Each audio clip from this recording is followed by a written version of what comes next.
Hello student.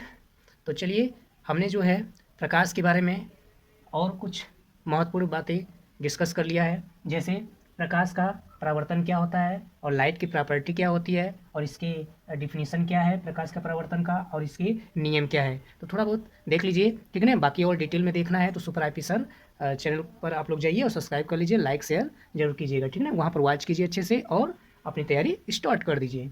तो यहाँ पर मैंने लाइट के बारे में देखिए लिखा है सी बराबर कितनी होती है, इसकी स्पीड 3.0 गुणे 10 पावर 8 मीटर पर सेकंड होता है। प्रकाश का परावर्तन कहेंगे किसे, ठीक है ना। तो प्रकाश के परावर्तन में हम लोग समझेंगे कि क्या लाइट को हम डायरेक्टली देख पाते हैं। तो आपको मैंने क्या बताया, जैसे एक सूर्य है, सूर्य का प्रकाश, सूर्य को तो हम डायरेक्टली देख पाते हैं, लेकिन क्या किसी गुटके को या टेबल को या पुस्तक को क्या डायरेक्टली देख पाते हैं, सोफे को देख पाते नहीं। तो ये कैसे देख पाते हैं, जैसे यहाँ पर आइज है, इसको देखना चाह रहा है तो ये तो लाइट को देख पाएगा डायरेक्ट, लेकिन इसको नहीं देख पा रहा है। तो ये क्या करेगा, प्रकाश की कोई किरण जो है इस गुटके या वस्तु पर टकराएगी, जिससे ये क्या हुआ, उसी माध्यम, क्योंकि अपारदर्शी मीडियम है तो उसी माध्यम में लाइट क्या हो जाती है, दूसरे एंगल में रिफ्लेक्ट हो जाती है और जिससे आइस पर टकराता है, जिससे ये वस्तु को क्या करता है, ऑब्जर्व कर पाता है, ठीक है ना।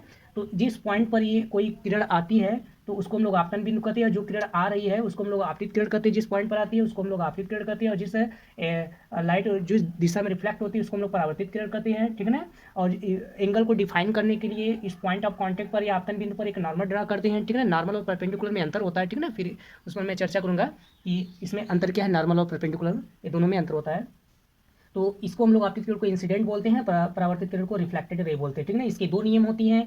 क्या नियम होते हैं इसके दो नियम, की आपतित किरण परावर्तित किरण वह आपतन बिंदु पर आपतन बिंदु पर डाला गया अभिलंब तीनों एक ही तल में स्थित होती हैं। और दूसरा नियम क्या होता है कि आपतन बिंदु बराबर परावर्तन कोण होता है, that is angle of i is equal to angle of r होता है, ठीक है ना। यही मैंने बताया है, ठीक है ना। अगर पूरा आपको देखना है तो सुपर आईपी सर चैनल पर जाइए, आप लोग वहाँ पर वॉच कीजिए अच्छे से और तैयारी अपनी शुरू कर दीजिए, ठीक है ना। तो चलिए बाकी नेक्स्ट वीडियो में मिलते, तब तक के लिए थैंक यू, जय हिंद।